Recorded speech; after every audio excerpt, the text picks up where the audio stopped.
gabaabsi waxa ku dhow ololaha doorashooyinka madaxtooyada Somaliland shacabka reer Somaliland waxay subaxnimadii hore 13 bisha November ay u dareeri doonaan doorashada madaxweynahoodii shanaad tanina waa maalintii lixaad ee ololaha doorashooyinka xisbiga mucaaradka ee wadani iyo gobolka baaxadda iyo kheyraadka Somaliland ee sanaad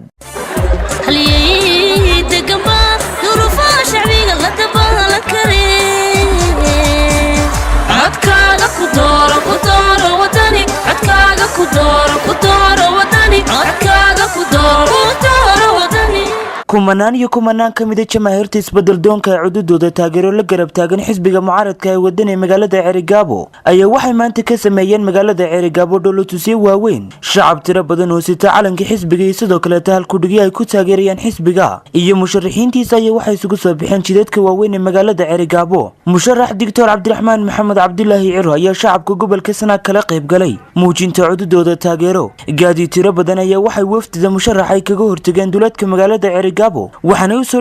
dhaweyn ballaadhan musharax oo ay galbinayaan shacab tiro badan iyo sidoo kale tafardo ayaa waxay soo gaadheen garoonka kubadda cagta magaalada Cerigabo oo maanta ay dalkii waastaysneed muujinta dareenka isbedel doon ee shacabka gobolka Sanaag jawigii goobta iyo taageerayaasha wadanina waxa uu ahaa sidan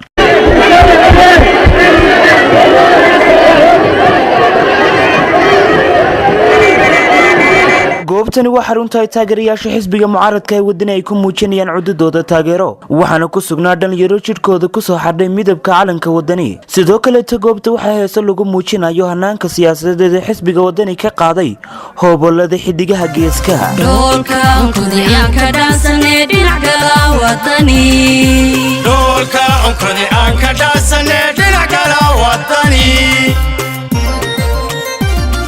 Sodigay wadani sida dhibi carro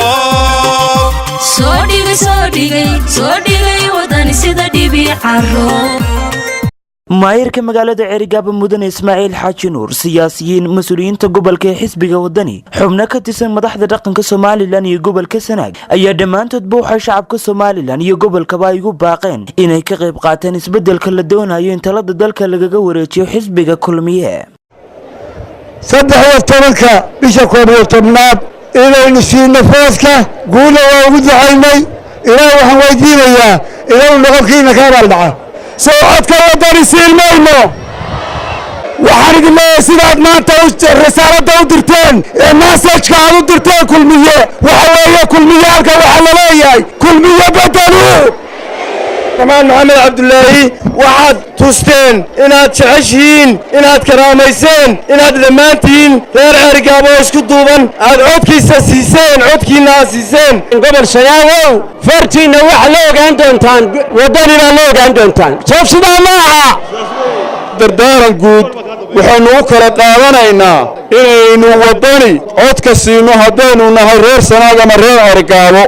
كانت كينا أتكيسا waxaa lagu dagaalamaya wakaarka madaxweyne Cabdiraxmaan waa madaxweynihii doorashada ku soo baxayna gacantiina ku jirta sharow guur baan leeyahay sharow